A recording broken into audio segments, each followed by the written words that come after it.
ایک تو آپ کو بڑا شرک نظر آتا ہے نا ایاک نعبد و ایاک نستعین کے حوالے سے، کہ کوئی شخص عبادت میں، سجدے میں، نظر نیاز میں، قربانی میں، دعا میں اللہ کے سوا کسی اور ہستی کو شریک کرتے ہیں۔ وہ اللہ کا پروٹوکول ہے کہ اللہ ہی سے مانگنا ہے۔ اور ایک وہ شرک جو آپ کی نظروں سے اوجھل ہے لیکن اللہ تعالیٰ نے اسے شرک کی بیان کیا ہے، وَأَقِيمُوا الصَّلَاةَ وَلَا تَكُونُوا مِنَ الْمُشْرِكِينَ، دیکھنا نماز کو قائم کرنا اور مشرک نہ ہو جانا۔ یعنی مسلمان تو ایسا ہو ہی نہیں سکتا جو نماز چھوڑ دے۔ پھر صحیح مسلم کی حدیث کہ بندے کے کفر اور ایمان، شرک اور اسلام کے درمیان فرق نماز ہے۔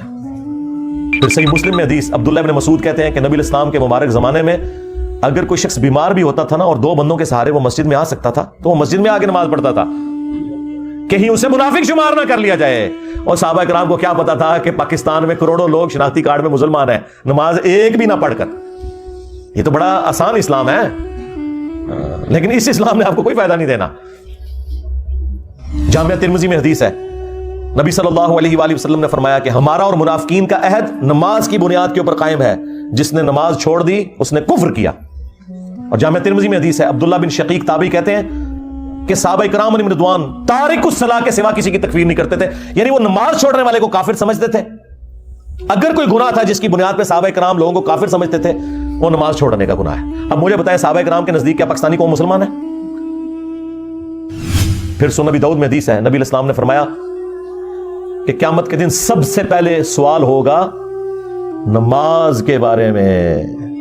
قیامت کے دن اگر اس کا سوال یہ والا آسان ہو گیا تو اگلے معاملات اس کے لیے آسان ہو جائیں گے، اور اس میں پھنس گیا تو پھر مارا گیا۔ اور ابو داؤد میں حدیث ہے، جب بچہ 7 سال کا ہو جائے اسے نماز کا حکم دو، اور 10 سال کا اور نماز نہ پڑھے تو مارو اسے، اور بچوں کے 10 سال کی عمر میں بسترے بھی الگ کر دو۔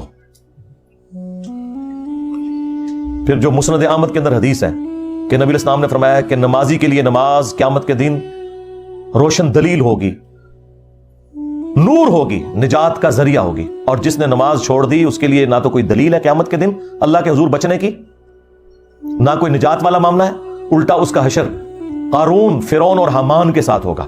یعنی ہوگا مسلمان لیکن کھڑا کس کے ساتھ ہوگا؟ فرعون کے ساتھ، وہ جو دنیا میں کہتا تھا کچھ بھی ہے تیرے محبوب کی امت سے، وہ۔ اور ابن ماجہ میں حدیث ہے، صحابی کہتے ہیں نبی الاسلام نے مجھے وصیت کی تھی کہ نماز نہ چھوڑنا، اگر تو نے نماز چھوڑ دی تو اللہ کا ذمہ پھر اٹھ گیا تجھ سے، پھر اللہ تعالیٰ نے کوئی گارنٹی نہیں تیری لی ہوئی۔ صلو علی محمد و آل محمد، اللہم صلی علی محمد وعلی آل محمد واصحاب محمد وازواج محمد و امت محمد اجمعین الی یوم الدین، آمین۔